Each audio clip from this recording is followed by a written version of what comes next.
دوستو ایک دفعہ ایک گھوڑا ایک گہرے گڑھے میں جا گرا اور زور زور سے آوازیں نکالنے لگا۔ گھوڑے کا مالک کسان تھا جو کنارے پہ کھڑا اسے بچانے کی ترکیبیں سوچ رہا تھا۔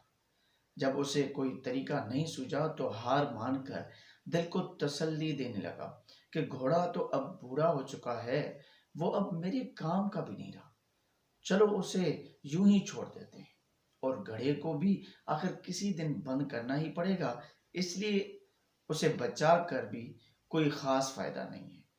یہ سوچ کر اس نے اپنے اپنے پڑوسیوں کی مدد لی اور گڑھا بند کرنا شروع کر دیا۔ دوستو سب کے ہاتھ میں ایک ایک بیلچہ تھا جس سے وہ مٹی، بجری اور کوڑا کرکٹ گڑھے میں ڈال رہے تھے۔ گھوڑا اس صورتحال سے بہت پریشان ہوا۔ اس نے اور تیز آواز نکالنی شروع کر دی۔ کچھ ہی لمحے بعد گھوڑا بالکل خاموش سا ہو گیا۔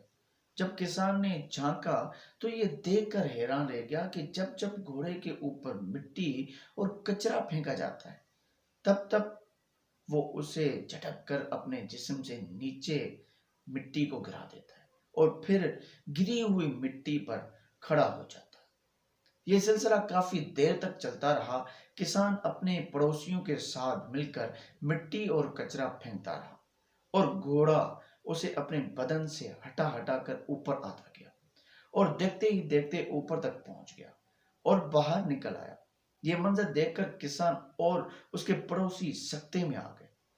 دوستو اسی طرح زندگی میں ہمارے ساتھ بھی ایسے واقعات رونما ہو سکتے ہیں کہ ہمارے اوپر کچرا اچھالا جائے، ہماری کردار کشی کی جائے، ہمارے دامن کو داغدار کیا جائے، ہمیں طعن و تشنیع کا نشانہ بنایا جائے، لیکن گندگی کے اس گڑھے سے بچنے کا طریقہ یہ نہیں کہ ہم ان غلاظتوں کی تہہ میں دفن ہو کر رہ جائیں، بلکہ ہمیں بھی ان بیکار کی چیزوں کا مقابلہ کرتے ہوئے اوپر کی طرف اور آگے کی سمت بڑھتے رہنا چاہیے۔ زندگی میں ہمیں جو بھی مشکلات پیش آتی ہیں وہ پتھروں کی طرح ہوتی ہیں، مگر یہ ہماری عقل پر منحصر ہے کہ آیا ہم ہار مان کر ان کے نیچے دب جائیں یا ان کے اوپر چڑھ کر مشکل کے کنویں سے باہر آنے کی ترکیب کریں۔ دوستو خاک ڈالنے والے ڈالتے رہیں مگر پرعزم انسان اپنا راستہ کبھی نہیں بدلتا۔